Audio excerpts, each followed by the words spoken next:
Steam Next Fest is back again, meaning there are thousands of demos all fighting for your attention. I've gone through and collected 10 of my favourites to share with you all, so get your wishlist ready for a wee bit of expansion. First up we have Let's Build a Dungeon, and I just want to let you know that this list isn't any particular order other than how I wrote them down.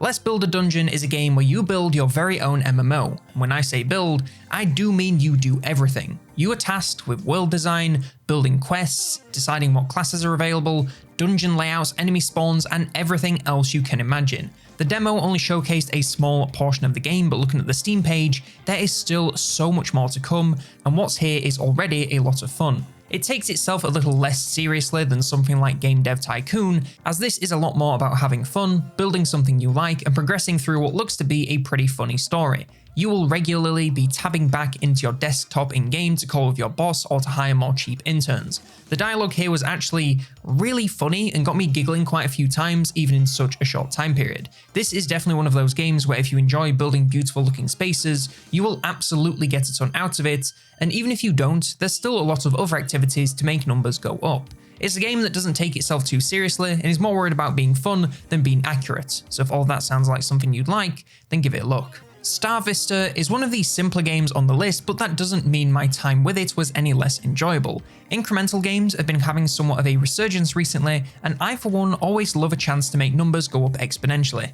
What can I say? Living under capitalism, it kinda does something to an MF. Anywhomst, the stage for Starvester is a literal solar system. At first you were clicking on planets to harvest fuel, and using that fuel to build drones, which of course harvest even more fuel. But quickly you expand your operations to research, then to the moon, and beyond. It's one of those great games that you can give about 30% of your focus, whilst you watch Hannibal or read Hannibal fanfics on 803 or work on your Hannibal fanart on a second monitor.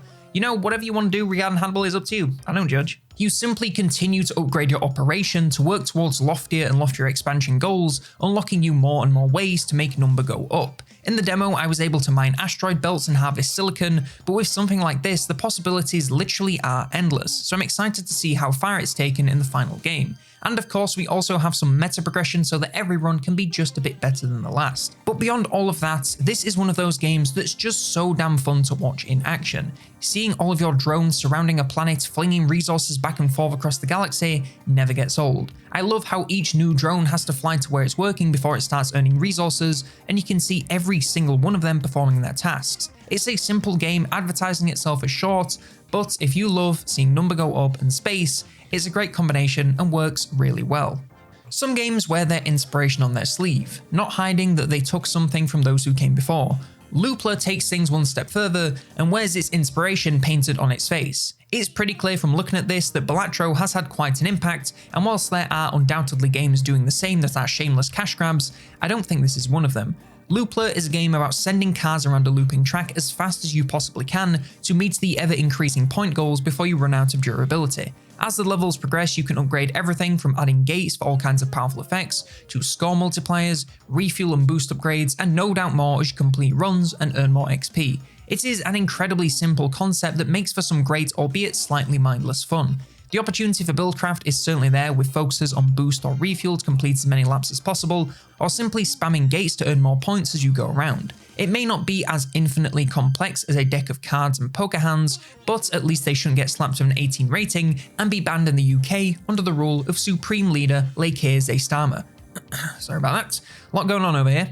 But back to the game, and it really is a very relaxing one where you just watch your car go around and around as your number goes up, and those rounds where I felt like I was really getting it and my car just kept going were very enjoyable to play. I can see this being a massive hit on handhelds, as with some Hannibal, this would go so hard. Some things never go out of style, and I think it's safe to say that Minesweeper is one of those things. Favoured game of the elderly when they took their first jobs on computers all those hundreds of years ago, Minesweeper is just a really fun game once you understand how to play it. Taking that and adding an upgrade tree that continually expands the board, more lives, and rabbits that hop around sweeping for you, and it is a lot more fun than it sounds. You still have that classic Minesweeper gameplay where you are desperately trying to work out where's safe to click and where isn't, but you also know that with every run, success or not, you are progressing the game and only making things better. As far as I could tell, there's no actual way to fail, so you just keep on going until you reach the end. I would probably prefer some stakes, so there's actually a point to doing well outside of just upgrading the game faster, but that's just me. I mean, this is a game with a description of 6 words and no capital letters, so I think it's safe to say it's a pretty small indie team. Still, even without stakes, this was a lot of fun playing Minesweeper with all of these wacky upgrades, and as with a lot of these games, the potential really is limitless, so I'm looking forward to seeing where it goes. Next up, Audio Mech. Okay, this one isn't really strategy at all, but I just had to include it. Audio Mech is an arena shooter where the enemies and your weapons are powered by whatever music you are playing in the background. So you play literally any music you like from whatever streaming service or physical media you fancy, and the enemies and weapons will power up based on what is playing. It sounds insanely cool, and let me just tell you, it is insanely cool. I tried a little bit of K-pop Demon Hunters for something upbeat, and it was extremely badass, but obviously I can't play that or this video will get flattened by the honeymoon of copyright. But I also tried some Claire Obscure music, and holy moly.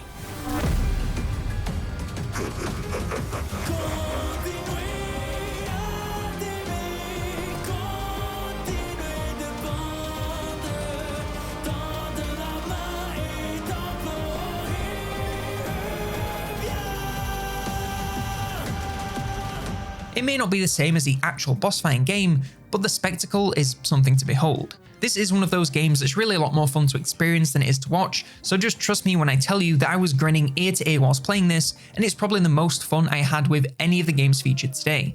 I will also say that whilst it is very cool, the game is also pretty easy. The draw here isn't the challenge, it's about enjoying the spectacle of what's happening, listening to music you love, and vibing out as you zip around the map blowing enemies to pieces. Also, if you have any other sounds like Discord or something, that will also get picked up, which a Steam review complained about, but like, yeah, what did you expect? I'm only telling you this to point out why mixed reviews doesn't mean bad, it just means some people didn't love it. However, I loved my short time with it and see this as a great game to pick up and listen to a few songs for a quick chill. It doesn't need to be deeper than that, and that's fine by me. The 6th game is Modulus, which is a factory builder focused more on the completion of various logistics puzzles than it is on raw efficiency.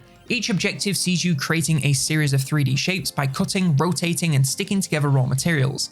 It sounds quite boring, but in practice, it's actually a lot of fun and makes for some very complex and satisfying production chains. It's a little like Shapes, but rather than stacking in 2D, you have to make complicated 3D patterns that may be a little bit more difficult to wrap your brain around, but they're no less satisfying to complete. With fairly limited building areas separated into islands in the sky, the game can be quite challenging, but the beauty is in finding your solution rather than finding exactly what's correct. In the demo, you only have a few ways to manipulate shapes, but with just how stacked the toolbar already is, you can tell the full game is going to be extremely complex, and I'm totally here for it. Add in a tech tree, drones, and multi-stage projects, and I'm sold. I'm sorry this one is so short, but it's one of those games that you will either get or you won't. If you like factory building games like Shapes, where it's less about creating a grand supply chain like Factorio and more about getting a solution however you can, then I really think you'll enjoy this one. The 7th game is King of the Dwarves, and this one I know will be a hit with the warmer folks in the audience. King of the Dwarves allows you to build your very own Kraz with your own clan of the Dowie. And just in case Papa Games Workshop is watching, no, this game is not ripping off Warhammer, I'm just using those words to lull in the Warhammer fans. Anyway, you start off with a small cave but quickly expand by digging out tunnels and rooms to house all your facilities you need to keep dwarves happy. They'll need a place to rest their head, libraries to unlock new technology, and of course plenty of food and drink to fuel their eternal expansion. The mountain is a totally 3D map allowing you to dig directly up or down at any time, meaning you can expand your hold in literally any way you see fit. But of course the mountain is home to more than just your dwarves. There are threats both natural like rivers of lava and sentient like tricksy goblins, so you'll need to be ready to defend your hold at all times. If you're a fan of the Dungeon Keeper games, then I really think this will be right up your street. It's basically the same thing, but you're playing as dwarves. What's not to love? You create rooms and structures to fuel your empire, excavate your mountain home, and defend it from invaders. I only had a meager base going in the demo, but judging by the Steam page, things can get pretty insane if you really put in the time. The 8th game is Steel Artery, a train city builder. Building cities is fun and all, but if you ever wanted to build a city that could move, well then how's about having to go with a train city? Steel Artery sees you building up a micro city on the back of a giant train speeding throughout the world. You'll need to do everything from harvesting water, to mining coal, to smelting your own tools and materials to keep everything moving. And of course you'll need to look after your passengers and workers with shelter, food, water, and more. The complexity of this game honestly really surprised me. I figured you just feed the train some coal and watch it go. but you really have to do so much to even get moving. I don't say this as a complaint, as it really adds so much complexity that I can see this game keeping you busy for hours. Not only are you managing all of these resources and workspaces, you have couriers, construction crews, treasurers, and so much more to keep everything going. It really does take a village to feed a train city, or however the saying goes. I was so excited when the train was finally ready to get moving, only for me to realize I had basically no fuel in storage, and so we stopped with no way to get more. It's certainly a more challenging game akin to something like RimWorld, but if you're here for that, then I can see this being a great time. The 9th game is Ashes of the Singularity 2, and I somehow didn't even know this existed. Ashes of the Singularity 1 is low-key one of my early favourite strategy games. Whenever I want to chill, I'd load up a skirmish, set myself against as many AIs as I could, and play some YouTube in the background. The series is all about large, spectacle battles happening simultaneously across massive maps, which is fitting seeing as it's been published by the same people as Sins of a Solar Empire. You make these giant armies and slowly crawl around the map, capturing more and more territory as you inch towards the enemy base. It gives this great snowball where you collect more and more resources, becoming more and more powerful until you reach the enemy base and wipe them out entirely. The slow pace allows you to easily manage the grand plan rather than getting caught up in the minutiae of every single battle. You just send your armies in and trust that units will attack the best units for them, meaning the focus is more on building up balanced armies to take on any threat they could face, rather than working around specific enemy types. Alongside this, you have the tech tree, allowing you to unlock various powerful orbital abilities, ranging from radar scans to huge bombardments. Again, it's another game that may lean more on the spectacle of things than super complex gameplay. If you are newer to strategy games and want something to ease you into things without overwhelming you with complex battle strategy and meta, then these games are the way to go. I realise I've said all of this without mentioning that the demo for 2 is really good. It feels very familiar coming from the first game, but with some great quality of life surrounding creating new armies and maintaining existing ones. Recruiting directly to armies allows them to continually roam the map, allowing reinforcements to catch up on the way. It was a lot of fun to return, and I look forward to the full game whenever it may be coming. And lastly, we have Wanderburg, and you know I love to end on something a little bit wacky, and this was too good to pass up. It's an action roguelike bullet hell game where you play as a roaming castle, gathering increasingly more powerful weapons. As you roam around fighting other castles and swallowing villages and cattle whole, you'll gain more gold, allowing you to further upgrade your castle with more weapons, powerful abilities, and some truly absurd projectile counts. My computer was seriously struggling, and I honestly can't blame it with how much was going on at once. The longer you survive, the larger your castle grows, gathering more and more power until you're essentially a roaming super fort. There's even some fun meta progression, allowing you to choose your starting weapons and much more to keep things fresh. It's a great casual game with lots of replay value and a lot of variety. If you're looking for some dumb, challenging fun, then I highly recommend this one. And that was 10 games I enjoyed this next fest, but what I want to know is, what have you been playing? Are there any demos that have caught your eye, or are you still no-lifing Resident Evil 9? No spoilers. Let me know in the comments below, like the video if you did, subscribe for more, and if you want more games I've been enjoying, then why not check out the recent podcast episode where we did just that and much, much more.